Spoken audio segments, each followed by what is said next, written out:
This is VOA News. I'm David Byrd.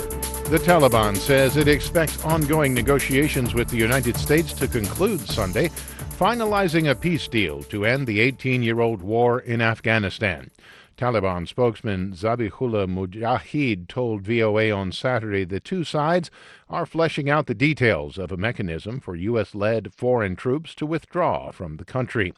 Taliban officials have said the deal being negotiated would require the insurgent group to open a peace process with Afghan stakeholders to discuss a ceasefire or reduction in attacks against government forces.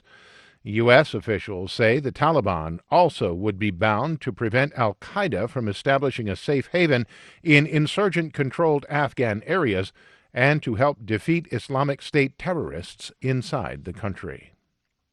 British Prime Minister Boris Johnson says the United States needs to lift trade restrictions on his country if it wants a trade deal.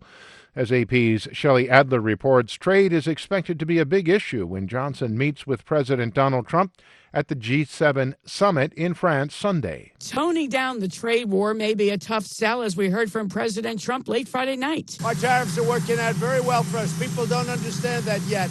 At the same time, China's had the worst year, probably in anywhere from 30 to 50 years, their worst year.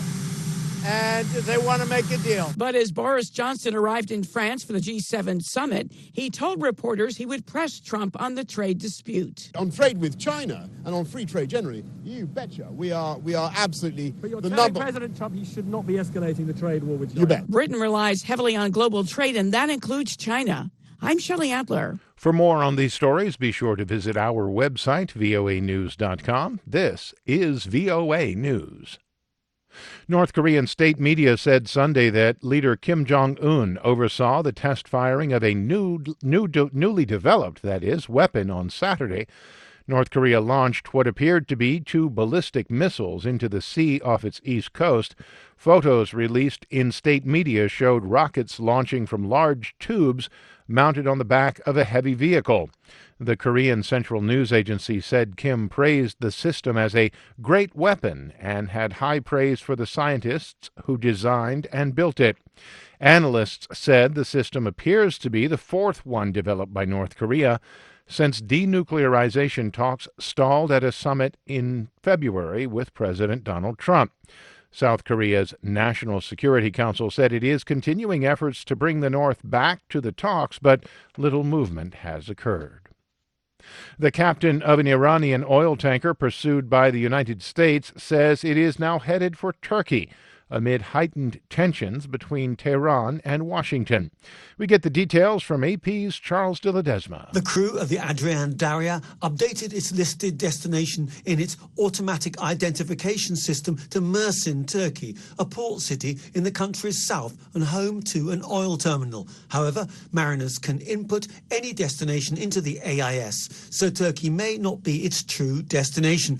Mersin is just over 100 miles from a Syrian oil refinery, where authorities allege the tanker had been heading before being seized off Gibraltar in early July. I'm Charles de Ledesma.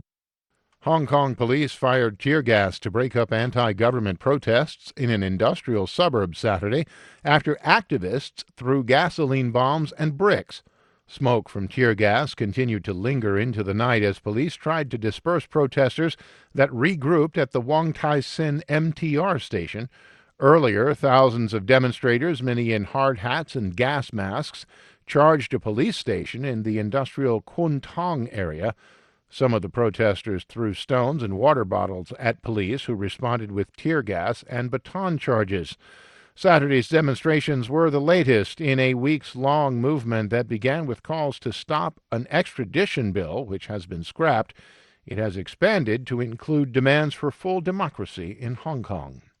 And 6 spectators were injured when lightning struck a tree, during the third round of the Tour Championship golf tournament at East Lake in Atlanta, Georgia. The PGA Tour said that lightning hit a tree near the 16th tee, and debris from that strike injured the spectators. 5 people were taken to local hospitals for what were called non-life-threatening injuries. I'm David Byrd, VOA News.